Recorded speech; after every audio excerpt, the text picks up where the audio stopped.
पहला वर्ग बताया गया है शासक वर्ग।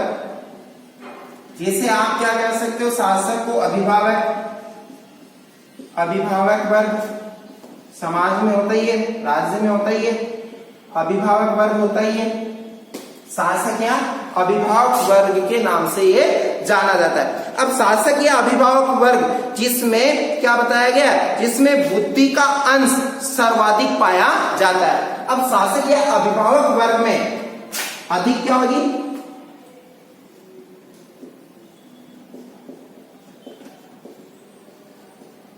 बुद्धि ज्यादा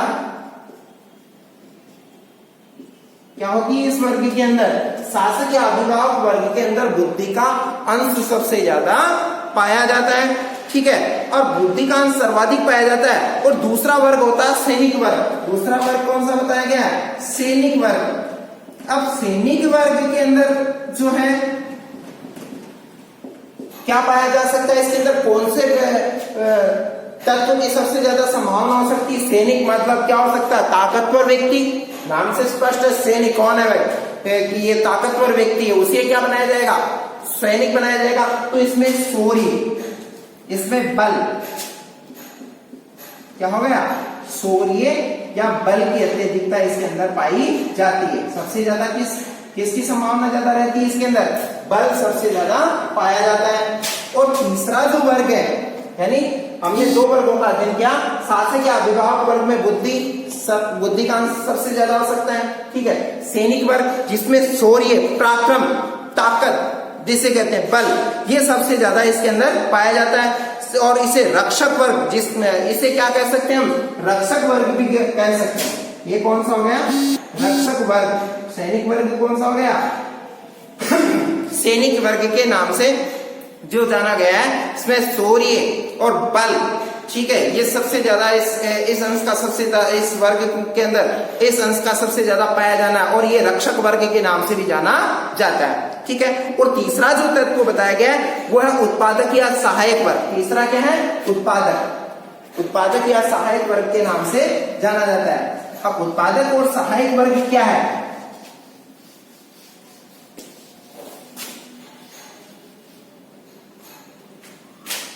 उत्पादक या सहायक, क्या बताया गया, उत्पादक या सहायक वर्ग। अब इसमें क्या पाया जा सकता है, इसमें तृष्णा हो सकती है, तृष्णा ज्यादा है, तृष्णा का अंश इसमें सबसे ज्यादा पाया जाता है। यानी इसमें तृष्णा या इच्छा तत्व की प्रबल संभावना होती है, तृष्णा या इच्छा।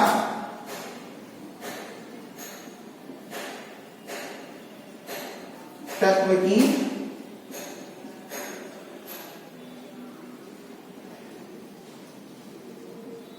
संभावना अधिक, तृष्णा या इच्छा तत्व की संभावना इसके अंदर क्या है, सबसे ज्यादा पाई जाती है। यानी इसके अंदर इसकी सबसे ज्यादा प्रमुखता है। अब मनुष्य में तीनों तत्व न्यूनाधिक मात्रा में पाए जाते हैं, कम या ज्यादा के अंदर। ये तीनों तत्व किस रूप में पाए जाते हैं, कम या ज्यादा रूप में पाए जा सकते हैं। और तत्व की जो मात्रा है, इन तत्वों की जो मात्रा है और वो प्रधान रूप से पाई जाती है। यानी इन तत्वों की मात्रा क्या, किसी न किसी के अंदर अधिक भी हो सकती है और किसी में कम भी हो सकती है। तो ये न्यूनाधिक यानी कम और ज्यादा के रूप में पाई जाती है। और जिसमें जिस तत्व की मात्रा ज्यादा होगी, जिस तत्व का अंश ज्यादा होगा, उसमें वैसे ही भाव अत्यधिक उत्पन्न होते हैं, वैसे ही भाव। अब ताकतवर व्यक्ति है तो वो सैनिक या रक्षक के रूप में जाना जाएगा। और जिसमें उत्पादक या सहायक वर्ग के अंदर लालच वाला बल ज्यादा है, तो वो क्या रहेगा, उसके अंदर इच्छा तत्व की सबसे ज्यादा या तृष्णा की सबसे ज्यादा प्रभाव, इसका ज्यादा प्रभाव रहेगा। शासक या अभिभावक वर्ग के अंदर बुद्धि सबसे ज्यादा इसमें प्रभावित होती है। तो इस तरीके से ये प्लेटो के अनुसार हमने न्याय के संदर्भ में पढ़ा। अब कल का हमारा जो बिंदु रहेगा वो अरस्तु के न्याय संबंधी विचारों का हम अध्ययन करेंगे। धन्यवाद। नमस्कार विद्यार्थियों, हम पढ़ेंगे आज कक्षा 12 के अंदर पार्ट ए के अंदर हम पढ़ेंगे जो हमारा डिवाइडेशन हो रखा है सिलेबस का, पार्ट ए और पार्ट बी। पार्ट ए के अंदर पढ़ेंगे इकाई फर्स्ट का पहला अध्याय न्याय। न्याय के बारे में पढ़ेंगे और न्याय की अवधारणा के बारे में पढ़ेंगे। अवधारणा मतलब परिभाषाएं। अलग अलग व्यक्तियों ने अपने न्याय से संबंधित किस तरीके के विचार उनके द्वारा प्रस्तुत किए गए, इसके बारे में हम अध्ययन करेंगे। अब देखो, प्राचीन काल से ही क्या रहा है न्याय के बारे में, ये तर्क संगत बातें रही है कि प्राचीन काल से ही राजनीतिक चिंतन का महत्वपूर्ण विषय किसे बताया गया है, विषय रही है न्याय। न्याय क्या रही है, प्राचीन समय से, प्राचीन समय से ही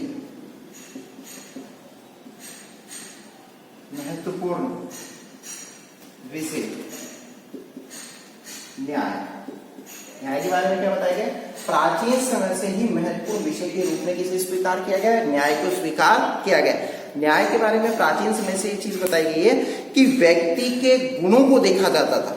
न्याय किस तरीके से देखा, अगर किसी व्यक्ति के द्वारा कोई सा भी अनर्गल कृत्य उसके द्वारा कर दिया गया तो उसके किस पक्ष को देखा जाता था, उसके गुणों को देखा जाता था, उसके सद्गुणों को देखा जाता था, उसके गुण कैसे हैं, उसके अच्छे गुण है, सद चरित्र, उसके चरित्र पे बल दिया जाता था। अच्छा चरित्रवान व्यक्ति अगर उससे गलती हुई या नहीं हुई हो या हो गई हो तो भी दूसरे व्यक्ति उसकी क्या दे देते, उसके विटनेस तौर पे रहते थे कि यह व्यक्ति ऐसा कार्य कर ही नहीं सकता, ये इसका जो व्यक्ति का जो है चरित्र कैसा है, बेदाग है, इस पे दाग लगाया ही नहीं जा सकता। इस तरीके से उसकी तारीफ की जाती है।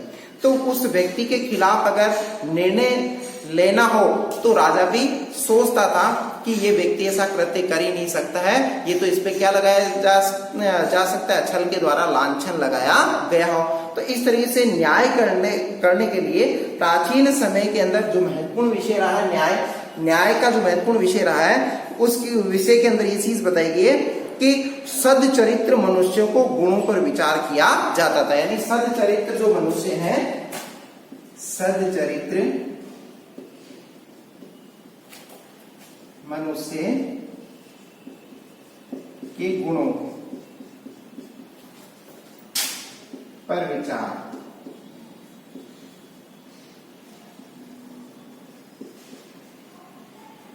मतलब सद चरित्र जो मनुष्य के हैं उनको किनको देखा जाता था, उनके गुणों को देखा जाता था, उसके गुण कैसे, वो ऐसा कृत्य कर सकता है या नहीं कर सकता, इन बातों को संकलित किया जाता था न्याय से संबंधित। और दूसरी चीज ये बताइए कि मनुष्य के धर्म को भी देखा जाता था। न्याय के अंदर किस चीज को देखा जाता था कि भारतीय परंपरा में भी मनुष्य के धर्म को प्रमुखता दी गई है। भारतीय परंपरा के अंदर किस चीज को महत्व दिया गया है, भारतीय परंपरा में मनुष्य के किस पक्ष का अध्ययन किया गया है, मनुष्य के धर्म को देखते, मतलब वो व्यक्ति ऐसा कृत्य कर सकता है या नहीं कर सकता है, धर्म को देखा जाता था। यानी भारतीय परंपरा ऐसी रही है न्याय के क्षेत्र के अंदर कि मनुष्य का धर्म, परंपरा में मनुष्य के धर्म को देखते थे, यानी मनुष्य के धार्मिक पक्ष को देखा, उसके द्वारा कितना कौन से कृत्य किए गए, वो उसके द्वारा निष्पापी है या पापी है, तो उसके प्रत्येक पक्ष का अध्ययन करने के पश्चात ही उसे दोषी करार दिया जाता था, अन्यथा किसी व्यक्ति को दोषी नहीं ठहराया जा सकता था। तो इस तरीके की उस समय क्या थी, न्याय की व्यवस्था थी। अब प्रत्येक मनुष्य द्वारा अपना निर्दिष्ट कार्य करना, प्लेटो क्या बताता है कि प्रत्येक मनुष्य द्वारा अपना निर्दिष्ट कार्य करना एवं दूसरे के कार्यों में हस्तक्षेप नहीं करना ही क्या बताया गया है, न्याय। प्लेटो की परिभाषा क्या है न्याय से संबंधित, प्लेटो के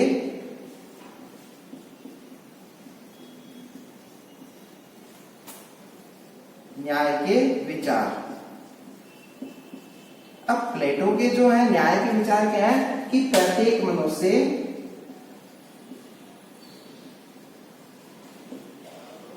प्लेटो का जो न्याय है, प्लेटो के न्याय के अंतर्गत ये चीज बताई गई है, क्या चीज बताई गई है प्लेटो के न्याय के अंदर कि इसमें इस चीज का अध्ययन किया गया है कि प्रत्येक मनुष्य द्वारा अपना निर्दिष्ट कार्य करना है, दूसरे के कार्यों में हस्तक्षेप नहीं करना है। क्या बताया गया है न्याय, प्रत्येक मनुष्य के द्वारा, ऐसे कर लो, प्रत्येक मनुष्य द्वारा निर्दिष्ट, जो निर्धारित है, निर्दिष्ट कार्य करना व दूसरे के कार्यों में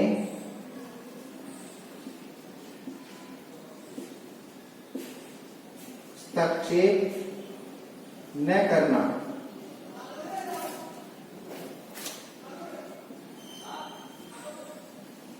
अब देखो कि प्लेटो के न्याय संबंधी जो विचार है, प्लेटो के न्याय संबंधी विचार क्या बताए? प्लेटो के न्याय संबंधी विचार प्रत्येक मनुष्य, सभी मनुष्य, प्रत्येक मनुष्य द्वारा निर्दिष्ट जो निर्धारित कार्य, मनुष्य के जो निर्धारित कार्य है, निर्धारित कार्य करना, वो दूसरे के कार्यों में हस्तक्षेप नहीं करना ही क्या बताया गया? न्याय है। अगर दूसरे के कार्य में व्यक्ति के द्वारा हस्तक्षेप किया जा रहा है तो वो अन्याय कर रहा है उस व्यक्ति के साथ। तो न्याय किसे बताया गया? कि प्रत्येक व्यक्ति द्वारा जो निर्दिष्ट कार्य है वही करे तो वो न्याय है। अगर किसी व्यक्ति के द्वारा निर्दिष्ट कार्य, उसके निर्दिष्ट कार्य और उसके अलावा दूसरे के कार्य में हस्तक्षेप किया जा रहा है तो वो व्यक्ति क्या है? दोषी है। उस व्यक्ति के कार्य में हस्तक्षेप कर रहा है जिस व्यक्ति ने उसका कुछ बिगाड़ा ही नहीं हो, और उसके कार्य में हस्तक्षेप करने का मतलब है कि वो व्यक्ति दोषी पाया जाता है, वो अन्यायी व्यक्ति होता है। ठीक है। और प्लेटो ने अपने दर्शन में न्याय प्रत्यय को मनुष्य का आत्मीय गुण माना है। प्लेटो ने अपने दर्शन में क्या माना है? प्लेटो ने अपने दर्शन में न्याय क्या बताया गया है? मनुष्य का आत्मीय गुण, आत्मीय गुण है। अपने दर्शन में न्याय मनुष्य का आत्मीय गुण है। मनुष्य की आत्मा के द्वारा जो मनुष्य की जो आत्मा कहती है वही क्या है? न्याय है। और मनुष्य के द्वारा अच्छे कार्य करना है, उसे क्या बताया गया? न्याय बताया गया है। और दूसरी चीज प्लेटो, जबकि प्लेटो क्या कह रहा है कि प्लेटो के द्वारा ये बात बताई गई है कि व्यक्ति का निजी चारित्रिक सद्गुण है, यानी व्यक्ति का निजी चारित्रिक किसे बताया गया? सद्गुण को बताया गया। अच्छे चरित्र को ही व्यक्ति का सद्गुण बताया गया है। व्यक्ति का निजी चारित्रिक को ही क्या बताया गया? सद्गुण बताया गया है।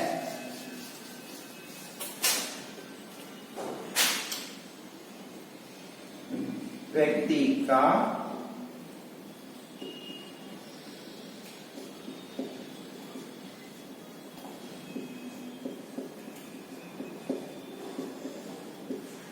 निजी चारित्रिक सद्गुण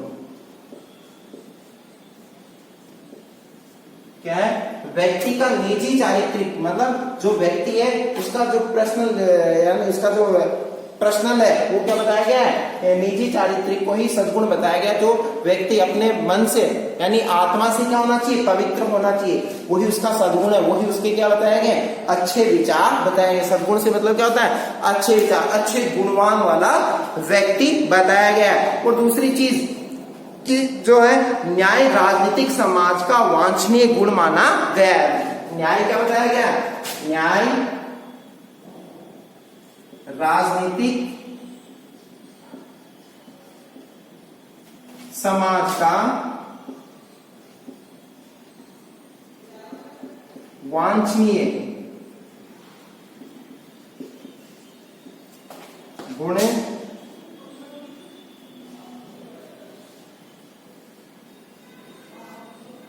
न्याय राजनीतिक समाज का वांछनीय गुण भी बताया गया है, यानी आवश्यक गुण बताया गया है। क्योंकि राजनीतिक समाज में किसका होना जरूरी है? न्याय का होना जरूरी है। राजनीति के अंदर न्याय अगर किया जा रहा है, राजा के द्वारा न्याय किया जा रहा है, और राजा का जो वांछनीय गुण है, जो आवश्यक गुण है, उसे न्याय को ही बताया गया है। यानी राजा का जो आवश्यक गुण है वो क्या होता है? न्याय होता है। और दूसरी चीज इसके अंदर ये बताएगी कि न्याय नैतिक, सामाजिक व राजनीतिक निर्णय को प्रभावित करने वाला तत्व है। जो न्याय है वो क्या करता है? न्याय किन चीजों को प्रभावित कर सकता है? न्याय किन जो चीजों को प्रभावित करता है उसमें निम्नलिखित बातें बताई गई है।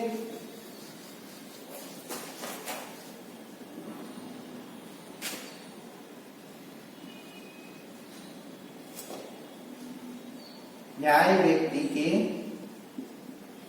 क्या बताया गया? न्याय जो न्याय नैतिक, सामाजिक व राजनीतिक निर्णय को प्रभावित करने वाला तत्व है। न्याय नैतिक, चारित्रिक,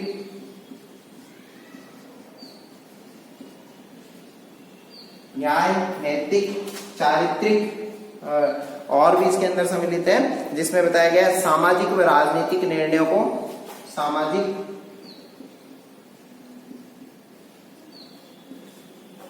व राजनीतिक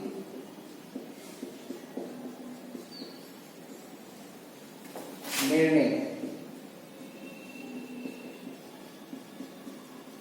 को प्रभावित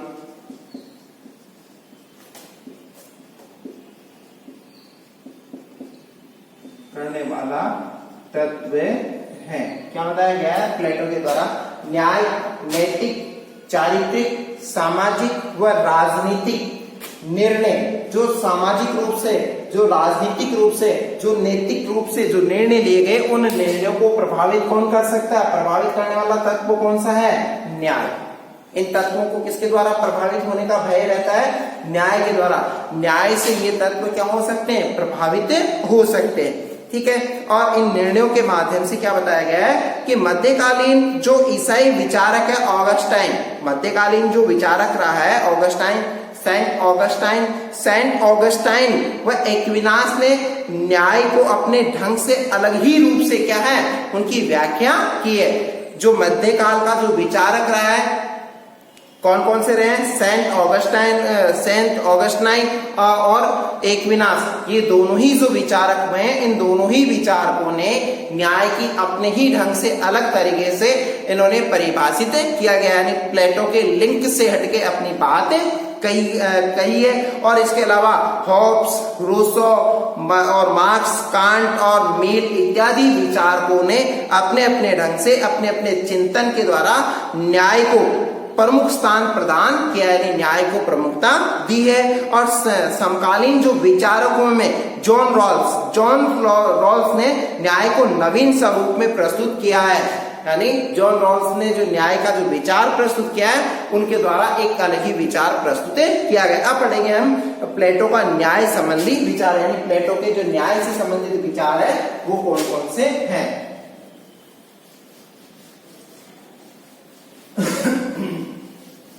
प्लेटो के न्याय संबंधी विचार।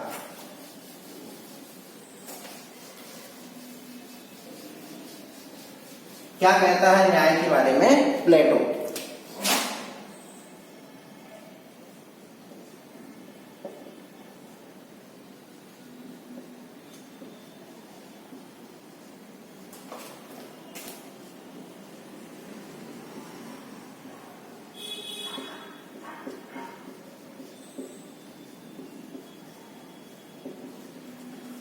प्लेटो का न्याय संबंधी विचार। अब प्लेटो का न्याय संबंधी विचार ये बताया गया कि प्लेटो का न्याय से तात्पर्य ये बताया गया कि प्रत्येक व्यक्ति को अपना निर्दिष्ट कार्य करना, दूसरे के कार्यों में हस्तक्षेप नहीं करना ही क्या बताया गया है? न्याय।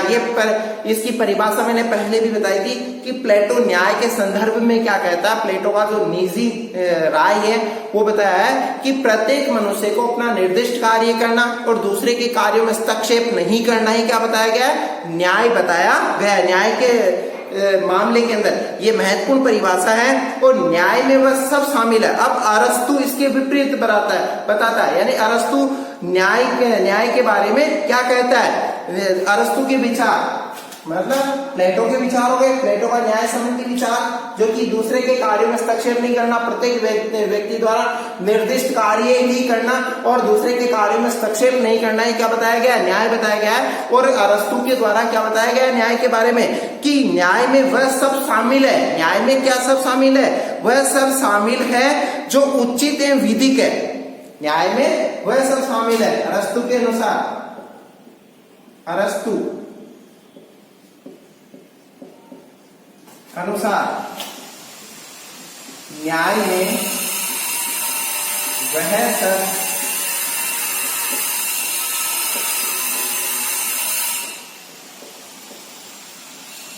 क्या बताया गया है? अरस्तु के अनुसार न्याय में वह सब शामिल है, वह सब क्या शामिल है जो उचित एवं विधिक है, जो समान एवं औचित्यपूर्ण वितरण में आस्था रखता हो, जो उचित एवं विधिक है, जो उचित एवं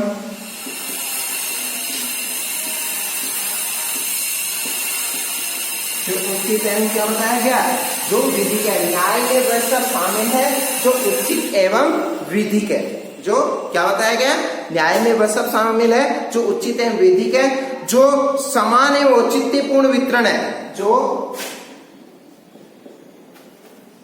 समान एवं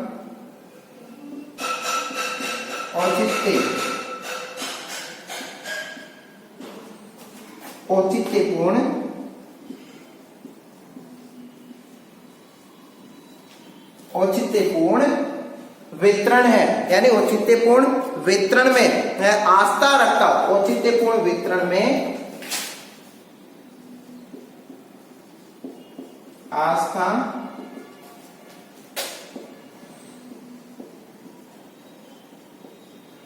क्या बताया गया है, प्लेटो का न्याय संबंधी विचार। प्लेटो का न्याय संबंधी विचार क्या बताया गया कि प्रत्येक मनुष्य को, प्रत्येक व्यक्ति को अपना निर्दिष्ट कार्य करना एवं दूसरे के कार्यों में हस्तक्षेप नहीं करना, ये क्या बताया गया, न्याय। के विपरीत अरस्तु ने क्या बताया गया, अरस्तु का न्याय संबंधी विचार क्या है कि न्याय में वह सब शामिल है, न्याय में वह सब कुछ जायज है, क्या जायज है, जो उचित है, विधिक है, जो आवश्यक है, उचित है, जो लीगल है, वो सब क्या है, जो कानूनी रूप से सही है, ठीक है। तो जो उचित एवं विधिक है, जो समान एवं औचित्यपूर्ण वितरण में आस्था रखता हो, उसे क्या बताया गया, न्याय बताया गया, उसे न्याय की परिभाषा बताई गई है, ठीक है। ये किसके संदर्भ में बताया गया, अरस्तु के संदर्भ में। अब प्लेटो ने अपनी पुस्तक, प्लेटो की जो पुस्तक है, प्लेटो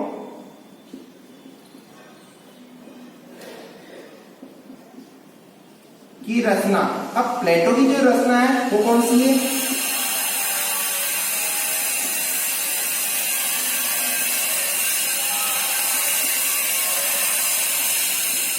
रिपब्लिक, क्या बताया गया, रिपब्लिक। देखिए पुस्तक का नाम बताया गया है रिपब्लिक। रिपब्लिक पुस्तक की बताई गई है प्लेटो की। प्लेटो की जो पुस्तक है उसका क्या नाम बताया गया, रिपब्लिक। रिपब्लिक में इन्होंने बताया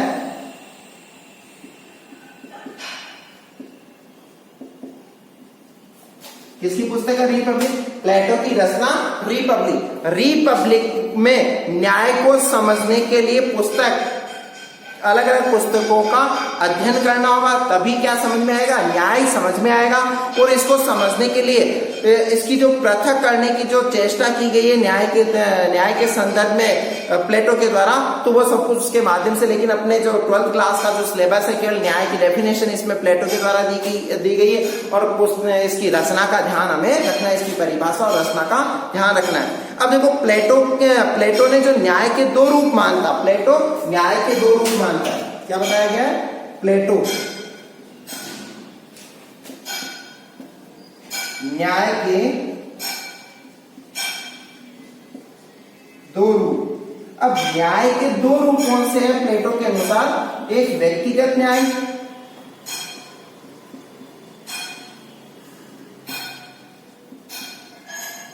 और दूसरा है सामाजिक न्याय।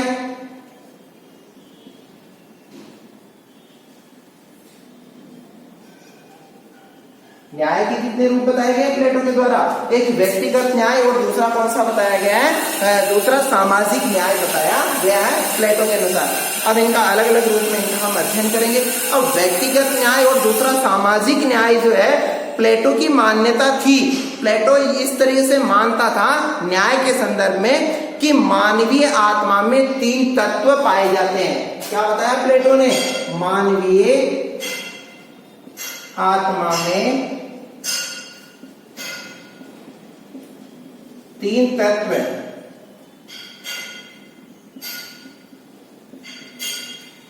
प्लेटो के द्वारा बताया गया कि मानवीय आत्मा में तीन तत्व बताए हैं। अब वो तीन तत्व कौन कौन से बताए, इसके बारे में अध्ययन करते हैं कि मानवीय आत्मा में प्लेटो के अनुसार 3 तत्व, तृष्णा, शौर्य और बुद्धि। कौन सा है? तृष्णा,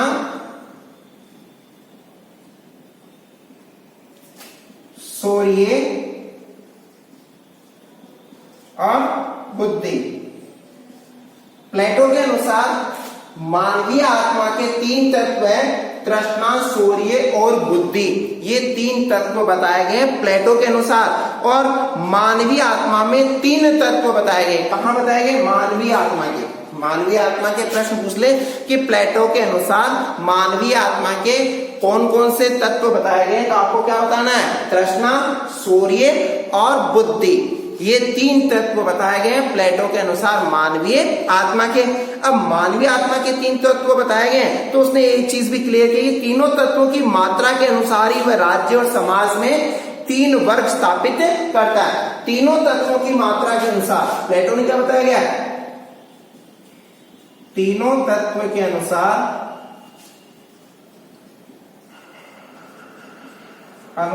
ही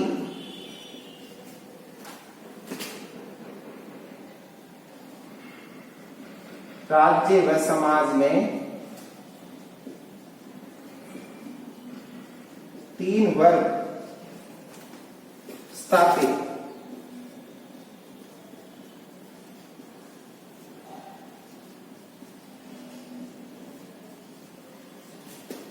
तीनों तत्वों के अनुसार उसके द्वारा ये चीज बताई गई है कि तीनों तत्वों की मात्रा के अनुसार, तीनों तत्वों के अनुसार, तीनों तत्वों की मात्रा कर लो,